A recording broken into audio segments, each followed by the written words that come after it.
game that just played. Come after me. I'm a man. I'm 40. Can't wait. Let's go. Welcome, everybody, to another edition of Sideline to Sideline, and the crew is back tonight. I'm the NFL genius, Gene Walzak, and to my left, you got the Prince of Production for Sports Empire Network. It's the King, Kyle Edwards. What's up? Can't wait for another show with you guys, and I know we'll talk about my Patriots and how terrible they are, but I'm just going to save it. I'm still happy, though. Why are we talking about them? Let's not even talk about them. They're irrelevant. They're in the land of irrelevancy. That's exactly where I want to see New England after all those years of dominating. That's all right. I understand. I understand how people feel. It's all good. Speaking of irrelevant, we got the Green Bay Packers. My man Guardy, Guard of 3. I'm kidding. They're not irrelevant. But, Brett, how you feeling after that Monday night? I think, before you say anything, Jordan Love, that goes on his back. He was late on the throw down the sideline to win the game.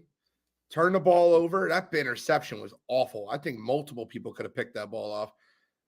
But Guardy 3, how you feeling tonight, brother? Oh no, I'm feeling all right. I'm really glad that the Packers have a bye week. I needed a week break from them after Monday. Wow. Directly below me, I got my brother from another. I got THEEGODFREY, the Godfrey, my Birds Deep counterpart, taking it deep. How you feeling tonight, Godfrey? I'm feeling good, and I too need a week off from the Packers after they hurt my betting bankroll last Monday night because I think Jordan Love looked awful. Stevie Wonder could have picked that ball off, and I just think at the end of the day, man, I was thinking for a couple weeks that the Packers might be getting blessed with another quarterback again, and I do not think that is the case.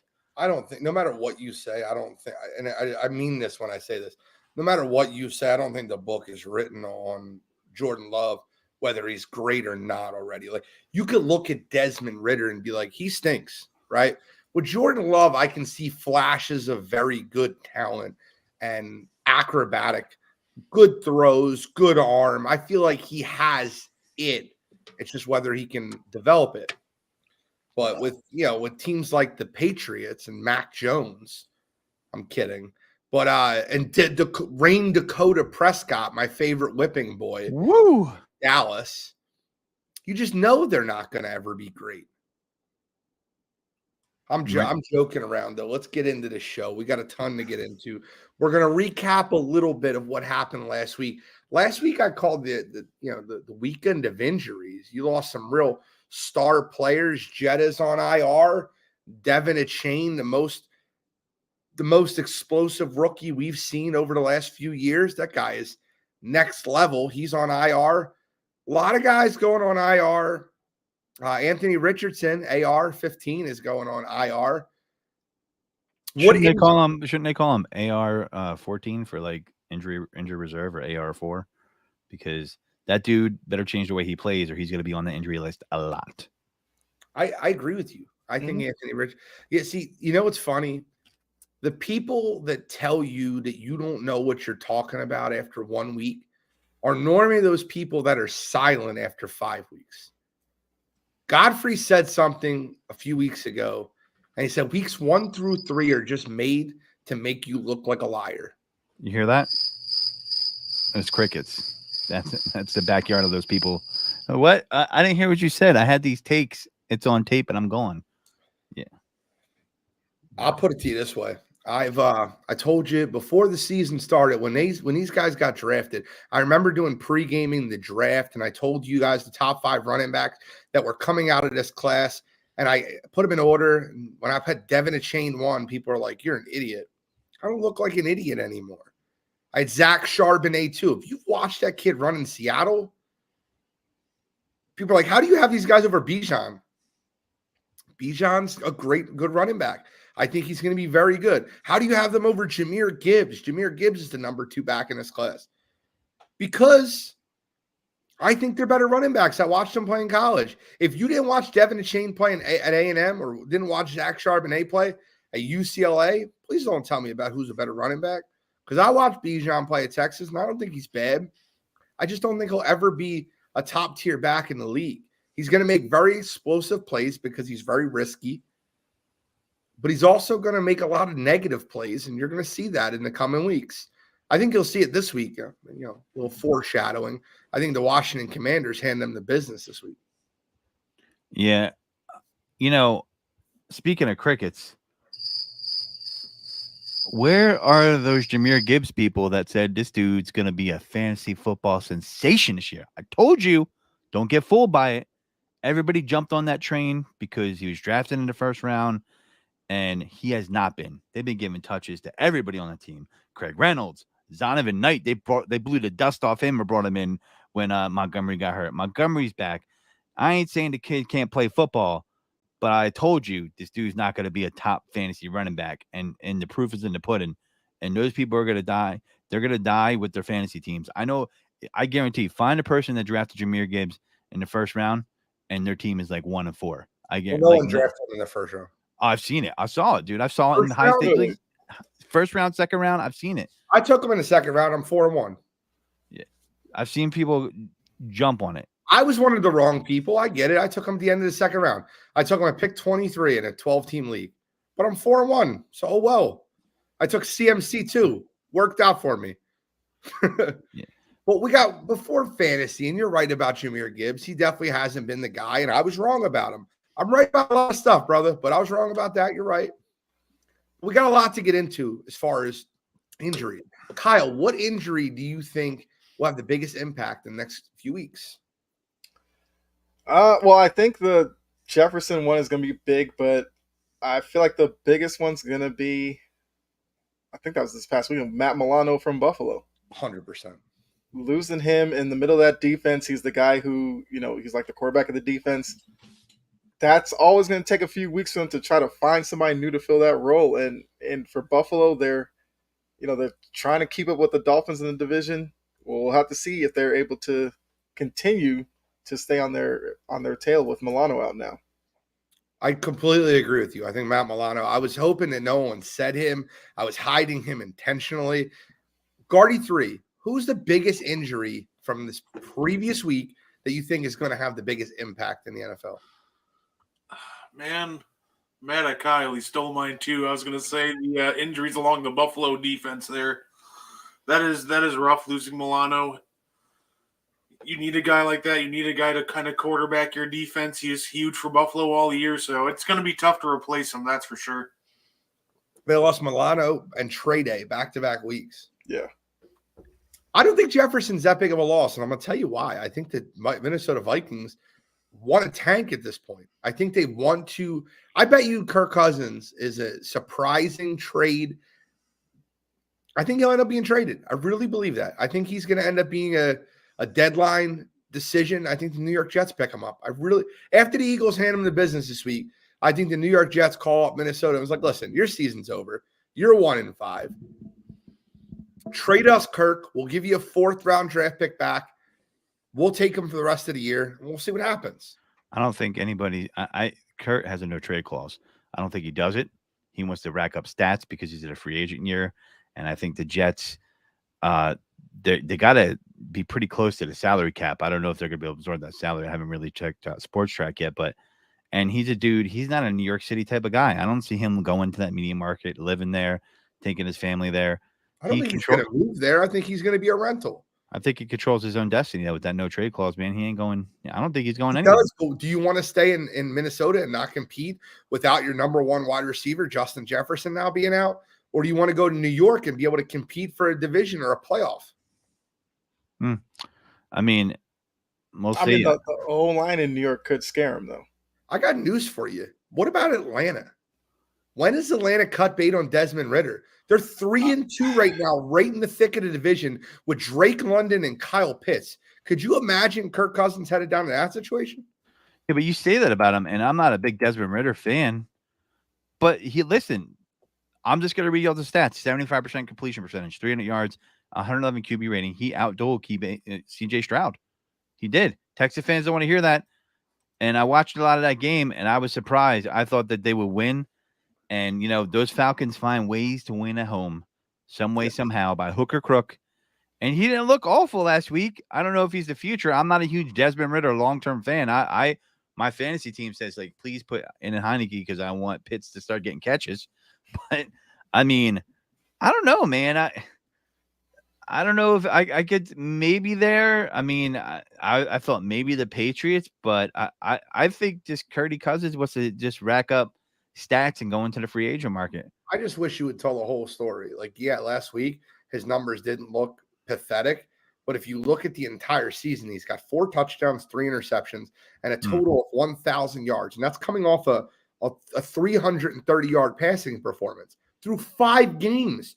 Which means I'm not no mathematician. Yeah. I'm looking at it now. I'm no mathematician, Godfrey. But if he had 330 yards in one game, and he had 1,073 for the season, the other 4 games of the year, he must have had 730 total. And 730 divided by 4, Guardy 3. When I point at you, I want you to talk. Little money ball action. What's that equal? 182 and a half. 182 and a half. Yeah, I mean, listen, he is not. Listen, I'm not a big Ridder fan, but I would tell you that they believe in him down there. It seems like. I mean, they really do. They need to. Arthur Smith is trying to sell everybody on him down here, and they're going to stick with him. I thought they stuck with Mariota too long last year. They will do the same thing with Ridder this year. 42.8 is a QBR, and that's low. 42.8 is not good. That's his QBR for the whole season. But I mean, he didn't look awful last week, which I was surprised, man. I thought they were gonna give him fits. I just think that they're gonna be stuck in this mediocrity. I think Atlanta's a franchise where we're okay if we win 8 games, 9 games, but it's mission accomplished. Unfortunately, that's going to keep them in the race. And that's going to be Ridder's best bet to stay at the starting quarterback position. Well, I go Heineke. I think they win more games. Teams that are punting, because we were just talking about the Minnesota Vikings. Speaking of teams that are punting, Thursday night we open up with an absolute doozy. I can't wait to see what happens tonight with the Denver Broncos, who have basically put their entire team on the trade block. And they get to travel to the defending world champion Kansas City Chiefs. Mm-hmm. Aren't you excited? Yeah. This wasn't NFL football. Would you watch this? I would, because of the teams and Patrick Mahomes. I mean, listen, which one were you less excited about? Bills Giants or Chiefs Broncos? There's one big difference, Godfrey. Those Giants aren't on prime time. No, they are. They're 8:20. They're Sunday Night Football. Oh my God, are we for real? Yes. Yeah. I saw that today, and as soon as I saw that on the schedule, I was like, when "Whoa!" Does the flex start? Yeah. As soon as I saw that on the schedule, hello, officer. I'd like to report there's a bunch of people dressed like Buffalo Bills circling my wagons on my front yard. Yeah, I'm a New York Giant. Yeah, I'm Daniel Jones. I need help immediately. Please help. You guys want to hear a wild statement, though? And I look at this when we look at the schedules, I do this all the time. Out of all the games that are being played this week, I always look at tickets as low as. So I see who's playing, and I see who has the most expensive, cheapest ticket in the house. Okay. For fun, does anyone want to take a guess on what ticket is the most expensive ticket this weekend? Don't cheat. Don't look it up. Out of all the games, what is the most expensive ticket this weekend? Cowboys Chargers would be my guess. Cowboys Chargers. Okay, let's see what that looks at. That's in LA, right? Yes. All right, we get Cowboys Chargers. Godfrey, what's your pick? I won't tell you the answer. I'm gonna get everybody's pick first. I'm gonna go Eagles. Eagles Jets. Eagles Jets. Okay. Guardy 3. Oh man, this is a tough one. I'll go bold. I'll go with Sunday night Giants Bills game. And then Jory says the Tennessee Titans, Baltimore Ravens over in London. Well, I'm going to rank you guys in order of how you guys finished. The worst out of that was the $65 ticket to get into Tottenham for Baltimore, Tennessee. The second worst is Sunday Night Football, Giants Bills, $85 to get in the house to watch the Bills destroy the New York Jets. Okay, let's go. Let's move up the ladder. We had a prediction of Eagles, Jets, and then the other one was, Chargers. Monday Night Football, Cowboys at Chargers, $117, cheapest ticket. Okay. Philadelphia Eagles travel to play Zach Wilson and Jets, $142 to get in the house. But that's not number one. Number two, Detroit at Tampa, Raymond James, tickets as low as $148. And the most expensive ticket in the house, the New England Patriots traveling to Las Vegas to take on the Las Vegas Raiders. Are you out of your? That's the game I almost one of the least likely games I'd want to watch this week. I think that's Josh McDaniels and Bill Belichick's family traveling. They might be having a dual family reunion or something. Bought out the tickets. I actually think New England Patriots bought a lot of these tickets early and made it into a Vegas trip when they thought that the team would be good. Yeah, maybe. I look at Vegas as a road. I don't think it's ever going to be a real home field advantage for Las Vegas. I don't. I think that it's a perfect travel destination for guys. Like if I'm an Eagles fan and the Eagles are playing at Vegas, that would be my travel game that I'd want to go see. Mm-hmm. What's the over-under for NFL athletes that catch a suspension on Super Bowl weekend there next season? I'm going to go 3.5. People that get in trouble and catch it, catch a 4-game suspension, 6-game suspension because I can see that. They're having a Super Bowl in Vegas. The after parties, it's going to be lit that weekend. Lit. Yeah. All right, well, let's get into the games. We got the Denver Broncos at the Kansas City Chiefs. The Chiefs are 10.5-point favorites tonight. Kyle, how do you see the game going tonight? I mean, look, the Broncos are struggling. For them to have to go to Arrowhead does not seem like a good recipe for them to even compete. I mean, the Chiefs' offense hasn't looked dominant, but I'll take the Chiefs in the 10.5 unless Russ wants to counteract the Taylor Swift thing and bring Sierra with him. See if that works. They might as well try it at this point, but I'll take the Chiefs in the 10.5. You have a dance off at halftime. Do something. A little sing off. They can shake it off. Guardy 3. Who do you like? Denver at Kansas City. I'm going to go with Kansas City, but I feel like this is going to be one of those really weird games that has a much closer finish than everyone thinks. Okay. I say Kansas City wins. You can see the cover. I think Kansas City wins and they win it by a field goal. It's going to be a 3-point game. We're going to keep it close tonight. We're going to go a little bold on this one. I love where your head's at, man. When everybody thinks it's going to go one way, the NFL seems to find it to go another way. Godfrey. Yeah, man. I think the Phillies win 7-2 in event. Oh, I'm sorry. Wrong sport. I'm sorry, Phillies. My bad. It was a great night last night. I'm still there. All right. I think I'm with Guardy over here. I'm with Brett, man. Listen, double-digit spreads always scare me because there's always a backdoor cover. And I said it last week. It didn't come true, but it got close. The Chiefs always seem to be ripe for an upset that makes no sense at least once a year. They seem to do it one time, and then they're like, oh, we're not doing that again. Last year it was the Colts. It was pretty damn close. Vikings fans would say they were robbed last week, whatever, but it was pretty damn close for a while. They kept it closer.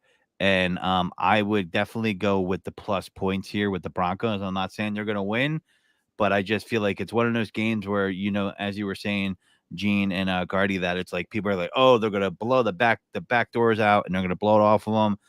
Don't be surprised by an NFL team that come out inspired because everybody discounts them. And I could see them making it competitive tonight.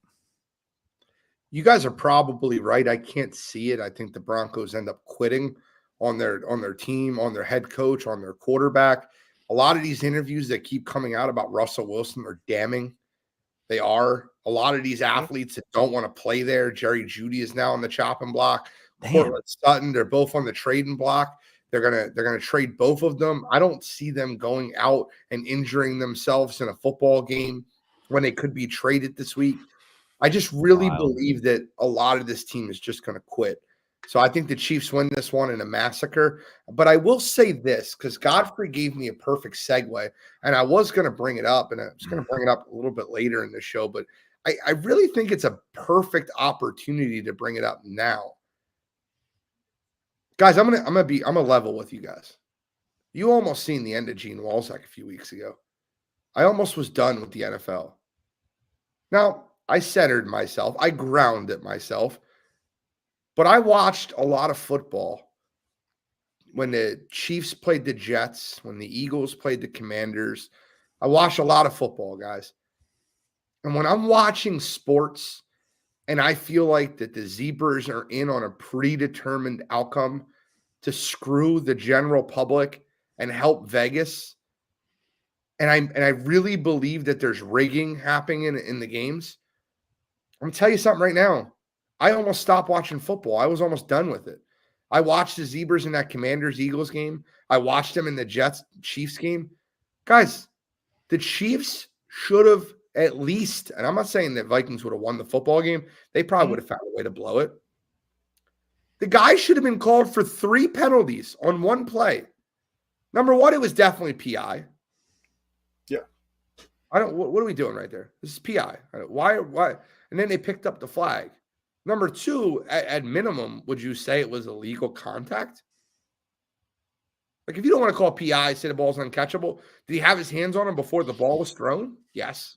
Absolutely. Number 3, the officials told him to put his helmet back on. He took his helmet off to argue with the officials, and you can read, put your helmet back on, and he puts it back on, and they pick up the flag. It's tough for me to watch football that I think has a predetermined outcome. I'm not sitting here watching Days of Our Lives. I'm not watching shows that are predetermined. I'm watching a sport, NFL football. Yeah, it's tough. I mean, I heard a lot of that, what you're saying, because one of my very good friends is a Vikings fan. And he was like helicopter pissed about it. And he was saying a lot of stuff you're saying. And it does seem like there's like almost a league advantage for the Chiefs sometimes when it comes to calls. And, I'm not even saying that based off, me being an Eagles fan in the Super Bowl. I'm just saying in general. And a lot of people seem to echo that sentiment. And I don't know if they're getting that Michael Jordan treatment where like Michael could get away with a little bit more than everybody else, but it seems like they are, especially when it comes to Patrick. And, Andy's well respected by a lot of the officials. It is very suspect. I don't think the game's rigged, but I can understand why someone would see it and think that. It's totally plausible. Crazier things have happened. But it does seem like you have to, if you're going to beat the Chiefs, you have to knock them out and not let the judges get involved. That's the only way you're going to beat them.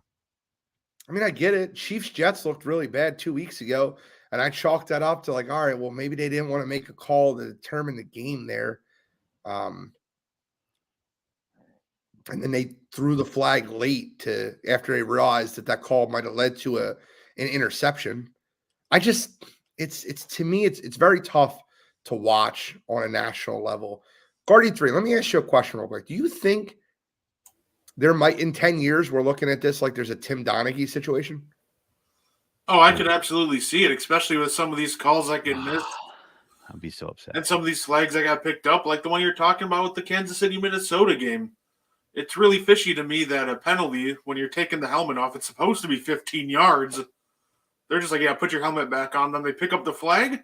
No, that's really fishy to me. So I could absolutely see something like that occurring. Kyle, do you think that there's a possibility that there might? And listen, I get it. Kyle might be on the other side of this, but I'm going to give him a little safety net. He was the benefactor of a lot of these rollings, a lot of these calls, and a lot of tapes being destroyed by the NFL. So is he going to be on an official side here? We don't know. We'll find out. I mean, look, as a football fan, I would hate to see a Donaghy thing come out. Now, the one thing I'll say, maybe this is the Patriots in me. Maybe the official was using some judgment in that the player, high emotions, ripped it off real quickly. He told him to put it back on. That I'm okay with.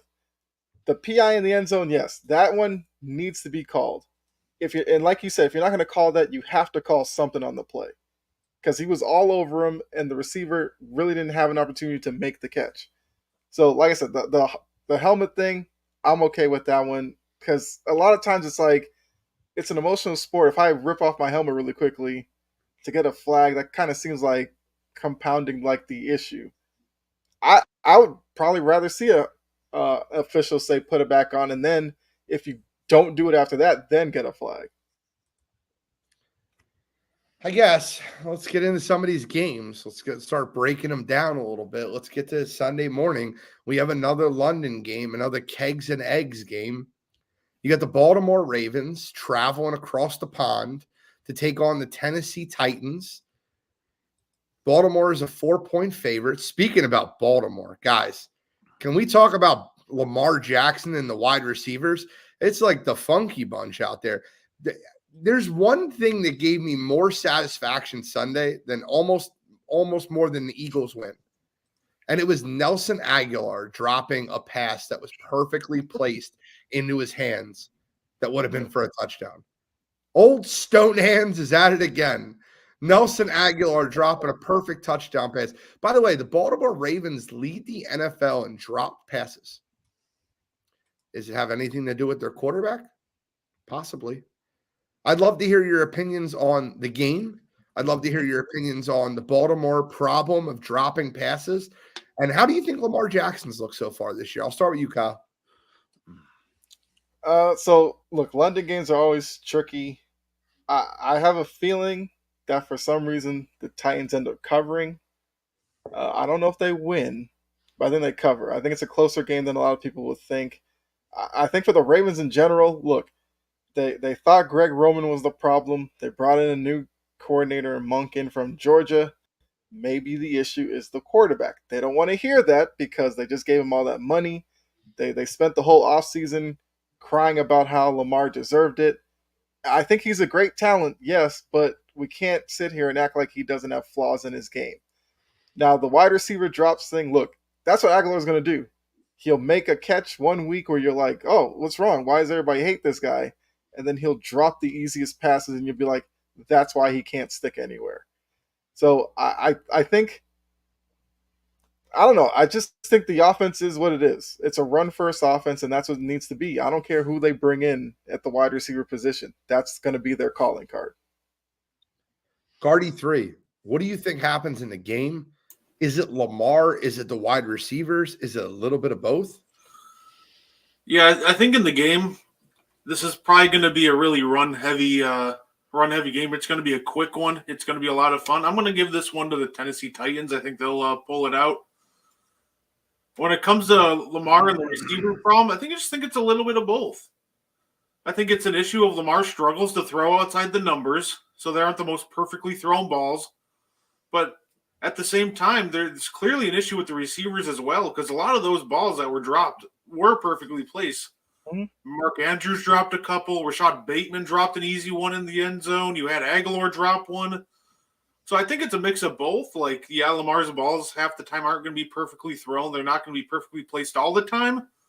But they're dropping even the most catchable ones. So I think right now it's a little bit more on the receivers than Lamar right now. I just think this way. And I feel like that no matter what happens, we're always going to make excuses for Lamar Jackson. And I don't mean to say, like, I get it. I watched the game too. There was definitely some passes that should have been caught. But there is such thing as throwing a soft ball. Throwing a ball, a very catchable ball. I think Lamar throws darts when he needs to be throwing like pitches, when he needs to be putting a little bit of air under it, as opposed to throwing a laser beam at someone. It's just my personal opinion. I guess I think that a couple of those drops were 100% on the receivers. And I think it makes it look a lot worse when you add them all together. But the one Mark Andrews drop, he threw him a fastball from like 9 yards away. Like Yeah. I don't just there's no need for that. I don't get it. Guy's wide open and you hit him with a fastball from 9 yards away. Yeah. Will you guys hear that?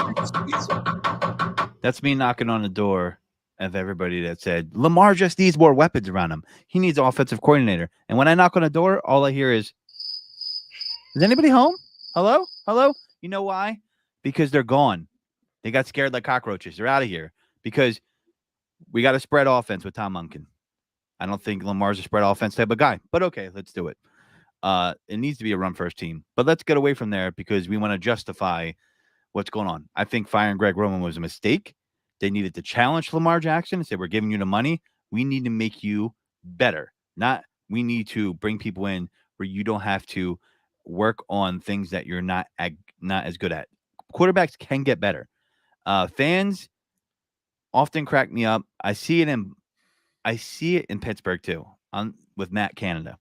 I'm not saying Matt Canada is a great coordinator, but they think magically if they get a coordinator in there that Kenny Pickett will become a Pro Bowl quarterback. No, he won't. He wasn't a first-round grade. The Steelers reached on him, right?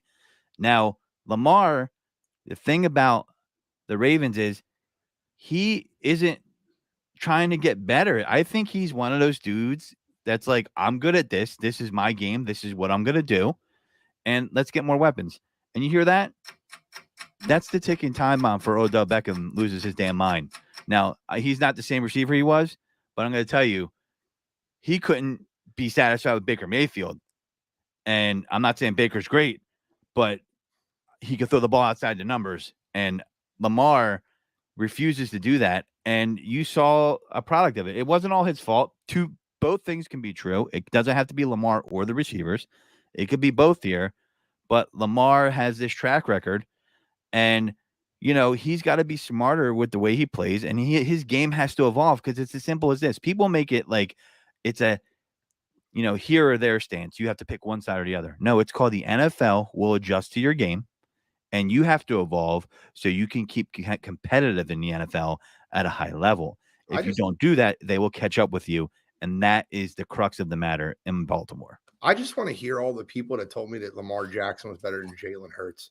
And I kind of want to go a little deeper in this. There's a statistic that you probably haven't heard on anywhere.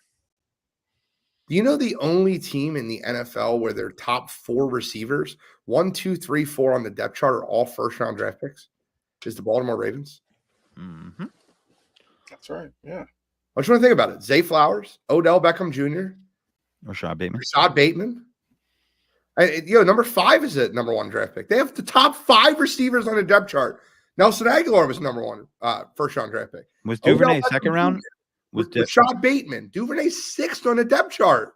Was he a second round Duvernay or first? I think he was a 4th round pick. I'm pretty sure Devin Duvernay was 4th. But it's Bateman, Odell, Zay Flowers. I'm missing someone. Aguilar, and there's one other. Who am I missing? Mark Andrews? No, he's not. You're not counting him in that. You're not counting that. I want to play a game, Gene. Yes, I want you to name those I want you to name those first 4 round receivers and tell me if it's not really a game. Those 4 guys you talked about, if they were on the Chiefs, do you think they would be excelling as a receiver? Oh my God, every one of them, except Aguilar. Bateman would be, he would be a yards after the catch nightmare, right? They would hit him in stride. He would hit a slant. Odell Beckham would excel, right?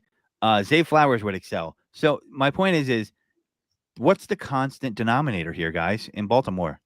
Baltimore Ravens fans, wake up. Lamar Jackson is. That's simple. You brought up a point about Matt Canada. We're going to talk about that in a second.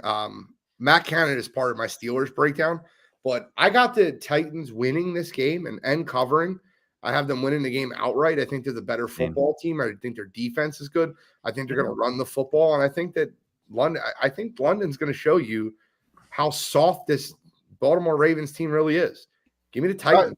Probably be a big Derrick Henry game.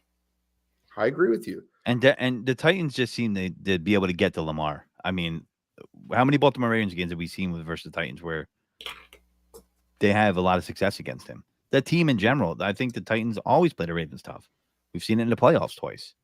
I'll say this, right? I think the Pittsburgh Steelers, they have a bye this week. Yes. Yeah. So I'll say this, right? I'm talking about Matt Canada for 1 second. I don't know who can do it for me. I need a video editor. I have another viral idea. My viral ideas are like 3 for 4. I have a viral idea. If someone can do this for me, don't take my intellectual property. I'm saying it on air. If you do it on your own, I will sue you.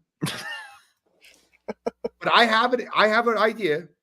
It's the poor man's copyright. Remember the whole South Park blame Canada? I'm telling you, we could get like a skew of bad Steelers play calls, and then the South Park kids blame Canada, and you have them like running screens where no one's open. I'm telling you, it's a viral video clip. It'll go viral. I need a guy. Someone be a guy. You're Saigon. I know you're the guy. Come on in. Powell, I know you video edit. Come on, Powell. Come on down. Help me out. Help me help you. Blame Canada. It's a video. You know what I had a Steelers fan say to me? I was debating them online about it and this blew my mind. And you guys are going to laugh at this. They said, well, the Texans can do it with C.J. Stroud. I said, pause. Kenny Pickett was never in the pedigree, never had the pedigree that C.J. Stroud had. Ever. I'm sorry. C.J. Stroud was a better college quarterback than him. We can all agree on that, right? Then Kenny Pickett. So, yes. No, I can't. I don't know if I can. I don't agree with you on that. You think Kenny Pickett's better than CJ? I'm not saying he's better than CJ, but you can't say he had a better college career. Kenny Pickett should have won the Heisman. Yeah, but CJ Stroud came out with a higher grade, better combine. Kenny Pickett was not considered to be a first-round pick. So the pedigree was higher for CJ Stroud. Pedigree. Okay, I'll give you pedigree. And but Kenny Pickett at Pitt was disgusting. He was the one that made – don't take this the wrong way. He was the one that made Jordan Addison. Jordan Addison was a nobody before Kenny Pickett. He wasn't a 5-star kid. He was a 4-star kid going in. Yeah, I believe it. I just think that, we get blinded when it's our teams by our loyalty, even people that know football, it happens. And we just think like, oh, it's just the coach. Nah, man, if you don't have the quarterback, you're going to look bad. And I don't know if he's going to be the quarterback. But I think there's schematically, like, all right, so let me give you an example, right? Shane Steichen will make any quarterback look good in his system because schematically he's scheming people open. Kyle Shanahan does a great job of throwing motion and scheming people open. He makes it very easy on the pass thrower. And listen, this is not a shot at Brock Purdy. Brock Purdy's played incredible. Let me just give Brock Purdy all his roses. I don't think I don't think the book is written on Kenny Pickett. I'm not quick to write a book on a player until I see them progress throughout their career. I just think writing a book on a young quarterback before you see what they can do is not fair. I did it with Desmond Ridder because I seen what he can do. I watched him play in college. I agree with you. I just think also writing that book on the offensive coordinator isn't fair either, because they think if they pull the plug on him, he's going to start seeing receivers open. He's not going to try to live on the deep ball. And he's still got to Blake Long has been bad. Najee Harris was a first-round draft pick. He's been a bust. Chris Boswell, who's their kicker and their longest tenured player, hates the offensive coordinator, and they've gotten into multiple fights. Did you say Chris Boswell? Yes. The kicker? Yes. Listen, I mean, that's kind of hilarious that the kicker is the offensive line. You already said? Offensive line is underperformed. No, I did. Yeah. But that's hilarious. Canada was celebrating after a win, and Boswell goes, "It ain't because of you." Did you hear that, Guardy 3? Yeah, that was fantastic. I mean, if you have a kicker coming at you, you might have to go, man. You might have to go. I mean, listen, Mike Tomlin, people are calling for him, and I don't think he's a bad coach, but like he's got that. It's been a long time since he's had sustained success, and I'm talking about more than him continuing his non-losing season streak, and that's his guy he's holding on to. And tenure coaches tend to be loyal to their guys, especially Mike Tomlin. The AFC North, though. Yeah, but let's extrapolate. Do you think they're going to be a first place at the end of the year? No, but I don't know. Are they going to make the playoffs? First place in that division? Guys, I said before the season started that the Baltimore Ravens would finish last place in that division. I thought the Bengals, Browns, Steelers would all be better than them. That division all looks like a dumpster fire. I said the AFC North might have 3 playoff teams. They might only have 1. We don't know. Guys, it's 7:40. We're going to go lightning round. Lightning round. You're going to give me who's going to win. You don't have to tell me, just quick 30-second analysis of who's going to win. We're going to go lightning round on 1 o'clock games. A lot of these games don't matter. Washington at Atlanta. Commanders, they'll stop the run. That's a lightning round. Just had to let that you guys have that one. Commanders, they'll stop the run. Guardy 3. I'll go Atlanta. I'll pick them at home. Seems like a safe bet. Okay. Godfrey. Atlanta. I'll take Washington. I think the defensive line is a nightmare for Desmond Ridder. Yes. I think any team that's got a strong defensive line will give Desmond Ridder issues. So I'll take Washington. Next game on the docket, Minnesota Vikings at the Chicago Bears. Kyle. Bears, because the Vikings defense has been real up and down. Guardy 3. I'll take the Bears. I trust them more than the Vikings at this point. Godfrey.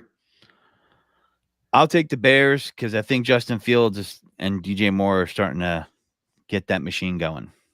I told you guys I would never pick the Bears again after what they did to me. But the Minnesota Vikings are actively going to tank. I think they're going in the tank. I think they're going to start selling off parts. I think them and the Broncos will be active sellers around the deadline. Give me the Bears in this one. I hate doing it, though. I don't trust them to save my life. Next one on the docket, and this is a good game, really good football game. Seattle Seahawks at the Cincinnati Bengals. I'll go Bengals because I'm believing in what I saw last week, although I know Seattle's going to make it tough. Guardy 3.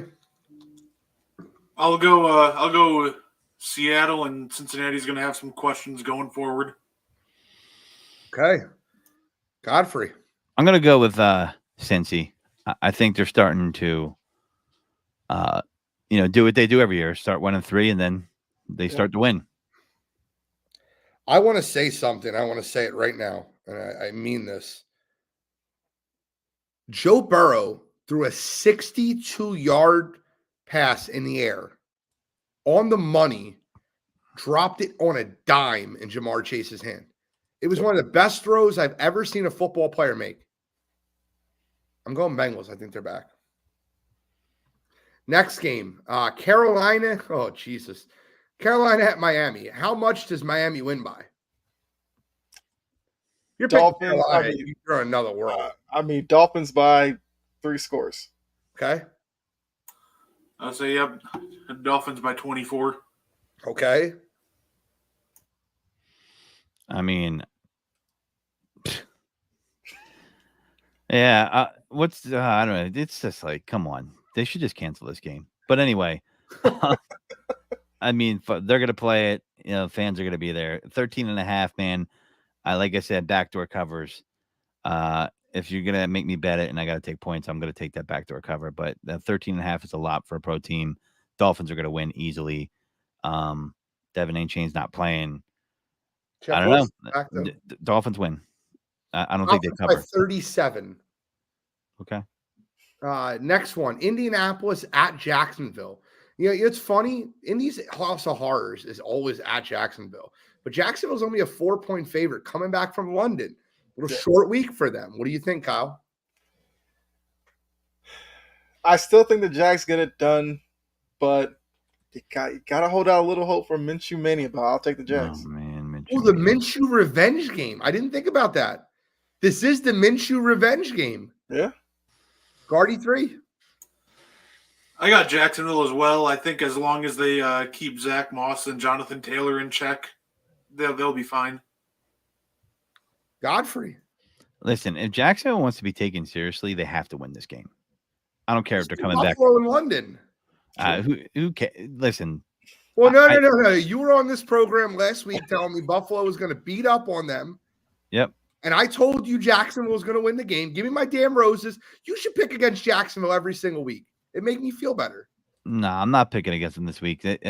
I've seen inconsistent play from them, and then 100%. I agree with you. And that's what makes me wonder, like, are these guys as good? Everybody's like, all right, they should win a division, and I think, they're going to be contenders for the division. They should win it by all rights, right? That's the way it looks right now. But the Colts just seem pesky. But I'm going to take the Jaguars here. Give me Minshew Mania plus the points. I'm taking the Colts in this one. I'll take the 4 points. I think it's going to be a field goal game one way or the other, but I think Minshew Mania goes nuts this week. Really believe it. Just saying. New Orleans at Houston. I love this game. Kyle? I like the Texans. I love what they're doing. Stroud and that defense. I think they get to Carr, even though Carr looked good last week. But give me the Texans. Lightning round. Love it. Yeah, I agree with Kyle on this one. I was going to go Texans. I love the way Stroud looks, so give me Houston. Nothing about the Saints just knocking the doors off the Patriots? That's in the past. We're not talking about that anymore. Godfrey? I mean, I want to, this is a test for the Texans because they lost that game last week. This is going to see how far they are in their redevelopment. Can they bounce back from this? And, I'm going to go Saints here. I think they're going to play them tough. I don't think this is a cakewalk for the Texans. And, they're a young team. They're still growing. They got potential. And usually these young teams, they got to show you that they figured out to win these close games. And I think it's going to be a close game. I think the Saints will edge them out. I got news for you guys. This to me is an exact replica of what just happened 2 weeks ago in Houston. It's the same thing. Defensive head coach headed into Houston. Okay quarterback, decent running back, a big defensive team going to Houston. I just watched this happen with Pittsburgh. Give me the Texans, the same team. Pittsburgh Steelers and the New Orleans Saints are the same football team. They're the same football team. Best 1 o'clock game. Well, it's not the best 1 o'clock game anymore, but I'm going to let Godfrey dig his own hole, and then I'll tell you why it's not the 1 o'clock game. San Francisco at Cleveland. Is it the best game? Yeah, it's the best 1 o'clock game. It's the game of the 1 o'clock week. Okay, well, tough week. It is. I mean, if you're going to give me 9.5 points on the Browns at home, who have a good defense. 9.5 now? Yeah. Plus, you know why it's 9.5? Nope. Sean Watson is not going to play. Oh, it's official? It's not official, but he's not going to play. I'm telling you something now. Then He's cleared to play. Sean Watson's not playing. Yeah, then yeah. Good luck to DTR. Yeah, that's the 49ers. It's not DTR. No, they signed someone. Who'd they sign? It doesn't matter. It does. Who? Did he bring Brady out of it? Brady PJ out? Walker. Yeah, okay. Man. Are we talking NFL or USFL? No. We're talking PJ Walker, Temple's own. Yeah. Okay. PJ Walker, great. I might tease this and bet 14 points that they cover by because that backwards. Listen, I love it. The only thing that's gonna backwards teaser. The only thing that's gonna keep them in this game is if they really get after Brock Purdy with Myles Garrett. Otherwise, it has to be a low scoring game. They didn't show the ability to move the ball. The Ravens defense isn't that impressive when they had DTR or whoever's going to quarterback. So they need Deshaun Watson in Cleveland. If they don't have him, it's and all my fantasy teams just are set on fire in the background right now. It's too early to say that trade was an absolute mistake. What, for Deshaun? Yes. I think the jury's still out on that one. Yeah, I think the jury's still out. I'll say the trading him and then giving him the massive contract right away. I think you could probably start chalking it up as a mistake, honestly. I agree. Anybody taking the Browns plus the points? Not anymore. Not that I just got that breaking news. It's not breaking news. Yeah, because like on ESPN it was at 5.5, and I was like, oh, okay. But then I just looked at FanDuel. Yeah, it's at 9.5. So yeah, because they already know, and we called this last night on Wire to Wire. We said get it at 6.5 because it's going to be 10 by the time Deshaun Watson is ruled out. It's at 9.5 already. That's incredible. Now I'm depressed. I was looking forward to that game. Now I'm not. So was I. Now I'm not. 4 o'clock games. 4:05. New England Patriots at the Las Vegas Raiders. Can we call this the "Don't Take a Poop in My House" Bowl in honor of Josh McDaniels? I mean, I know the Colts aren't playing, but don't. How about we call it the "Don't Film Me While I Poop" Bowl? Because I don't know how. This game is a putrid game too. I mean, the Raiders won last week, but I mean, Crosby's not too fond of McDaniels, and neither is Adams. And Did you see them after the game? Devontae Adams looked like somebody just killed his dog after they won the football game. he's pissed. I mean, I get it. I got to give that dude credit though, man. There's a lot of guys in his position that would be like, I'm not playing, and he shows up every game to play. So I got a lot of respect for him for that, because there's a lot of dudes that would just be like, yeah, not worth it. I'm out. What you guys got in this one? Look, on the big three, I said I am no longer picking the Patriots. So you're gonna go Josh McDaniels? But I mean, we saw this game last year, and look how that ended. Oh. Something about being against the Raiders. Was there any memorable plays in that one? Did anyone pitch a ball backwards? And then he actually signed there. What's going to happen is Chandler Jones is going to come out at halftime for the Patriots and play quarterback, and and they're going to win. Does Mac Jones make it through the game? Who is Zappy still the backup? Yeah. I mean, I don't know if he does or not, but the irony is so rich. You got Belichick against McDaniels and Garoppolo. It's just the irony. And this is a Patriots game. This is what this is. This is a Patriots game if I've ever seen one. Do you think the Patriots versus the ex-Patriots? The X factor here is who has the higher megapixel camera. That's the X factor. I mean, I would think Josh has the higher megapixel camera. Yeah, I mean, Bill's still using a flip phone. Yeah, Bill's not a tech guy. He's got that old guy that was filming people developing like black and white film in a dark room in the back, hanging them up on clotheslines. Like, yeah, here's the wishbone that they're gonna run here on play 42.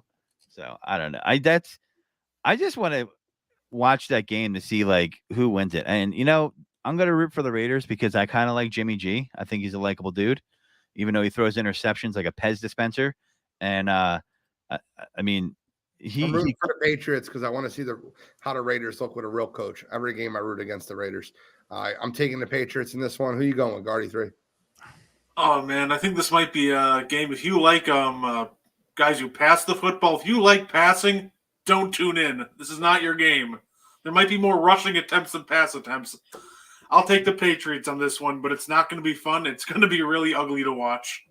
Well, good thing the Eagles are playing at 4:25. Next game is the Philadelphia Eagles at the New York Football Jets. Zach Wilson revenge tour. It's got to be the Eagles. Also, I will say I am taking the Patriots, even though I'm not picking them as my picks on Big Three anymore. But yes, I'll take the Patriots. I think the Eagles get it done. Look, Jets fans can try to sell you that Zach Wilson all of a sudden has figured it out. I'm not buying it right now. Did you watch that Broncos-Jets game? It was like who wants to lose this game more? Yes. Like turnover, bad play, turnover. It was terrible. It was one of the worst football games I ever watched, and Jets fans are leaving that game like, we won. Mm-hmm. What did we win? Well, I mean, they said on Coffee and Sports, Mike Greenberg's like, oh, the Jets are going to be the biggest stepping stone to the Chiefs, which is like, come on, man. Mike Greenberg's a Jets fan. They won a football game. Let him be a true, fan. But you don't have to say that on live TV. Keep that to yourself. Exactly. Guardy 3, we're running up against it. Who you got, Jets or Eagles? Well, Donna Kelsey's not in the stand, so I think the Eagles got this one pretty easily. Godfrey? Yeah, the Eagles are they're gonna run on them. I mean, the Jets have been getting up a lot of running yards, a lot of yards on the ground. You could run on the Jets, and the Eagles are I think it's a 31-10 game, and I think that it's a back end touchdown. I think the Eagles will easily cover, easily run on them, and that's pretty much it. And then there's a couple turnovers that make the defense be like, why are we even in this game? Please end. I got the Eagles too. I think the Eagles blow them out, 24-6, something of that nature. I'll give you the game of the 4:00 hour. The Tampa Bay Buccaneers host the Detroit Lions in Tampa Bay. Who you like, Kyle? I'm kind of starting to believe in Baker and the Bucks. I mean, as good as the Lions have been. Baker and the Bucks. Yeah. Do. The Lions are a little bit. I don't know. The Lions will probably be the favorite, but I just have a feeling that Baker, the Bucks off a bye, will get it done. But Baker and the Bucks. I'll go the opposite direction on this one. I'll take Detroit. I think that pass rush is going to get home and bother Baker. It's going to be a real good back and forth game, and Detroit barely pulls it out. Godfrey? I'm gonna go with the Bucks because Jared Goff is a different quarterback on the road. I'll take the Lions. I think Jamison Williams breaks out in this game, has 2 touchdowns. Okay, that'd be interesting. That's I would right, like to he see is the kid back, do well. J-Mo, baby. Sunday Night Football. We got how many points do the Buffalo Bills win by? Jets at Buffalo. Tyrod Taylor making the start for the New York Giants. Tyrod Taylor revenge game. Man, he couldn't. There's no revenge. He couldn't get revenge on anything. This dude, he couldn't fight his way out of a wet paper bag. Stop. I'm just saying, how many points did the Bills win by? Are you kidding me? Tyrod's playing? Yes, he's a starting quarterback this week. Oh my God. It's I don't know, 48-17. Okay. I Kyle? mean, oh. We got 2 minutes left. Come on, guys. I'd probably say Bills by 3 scores. Guardy, what? Guardy 3 says Bills by 4 scores. This isn't going to be close. I got one for you. Bills 52, Giants 6. And I'm not kidding. Last game on the docket, game of the week. Dallas Cowboys versus the Los Angeles Chargers. Does Dak throw a late pick, or does Brandon Staley make a bonehead play to ruin the game? Monday Night Football. Who you got, Kyle? That's reason to watch right there. I'll take the Chargers, even though it's going to be a home game for the Cowboys, basically. So 100%. I mean, that works in their favor, but I think the Chargers find a way to get it done. I'll go Cowboys. I think the X factor is as much as I hate on him, I think Mike McCarthy's the better coach. He's going to make the better calls. Godfrey. Oh God. I think listen, Dak's not good. He's not a top 15 quarterback anymore. There's no way anybody can tell me that after watching that game.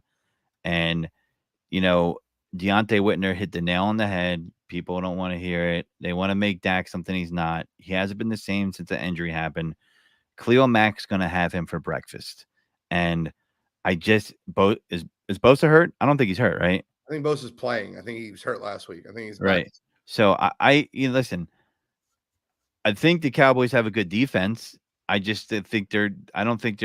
Justin Herbert's going to be able to put up enough production where Brandon Staley's going to be a non-factor in this game. Mike McCarthy is a dead man walking, and Dak is he's not a top 15 quarterback anymore. I don't see anybody could see it. I mean, I thought I went into that game thinking the Cowboys would be competitive, and I know it wasn't all on Dak, but I mean, it wasn't even close.